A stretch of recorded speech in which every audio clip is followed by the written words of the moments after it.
Bientôt 200 ans et quelques faiblesses pour le pont de pierre. Une cure de jouvence est annoncée pour le printemps. Consolider les piles de l'ouvrage régulièrement érodées par les marées. On doit protéger cette carapace en rajoutant des tapis de gabion, c'est-à-dire des grands carrés de 12 mètres sur 12 mètres qu'on va venir poser au sol, au pied des piles, de manière à protéger les talus qui entourent les piles. Et ces talus, en fait, cette protection, cette carapace fait partie intégrée de l'ouvrage d'art. Le coût de cette première phase de travaux est estimé à plus de 11 millions d'euros. Pour le financer, la métropole se lance dans le mécénat et fait appel à toutes les bonnes volontés. La générosité n'est pas qu'une question d'argent. Il y a le mécénat financier, on donne de l'argent. Il y a le mécénat en nature, on peut faire des dons. Et puis il y a le mécénat de compétences, on peut mettre à disposition des personnels spécialisés pour nous accompagner.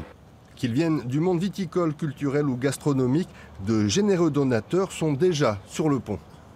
Effectivement, il y a un avantage fiscal pour le mécène qui soutient un projet.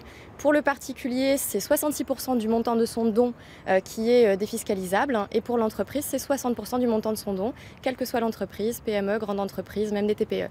Les travaux devraient débuter aux alentours du 20 mai prochain. Ironie de l'histoire, en 1816, ce sont des fonds privés qui ont permis d'achever ce pont par manque de fonds publics.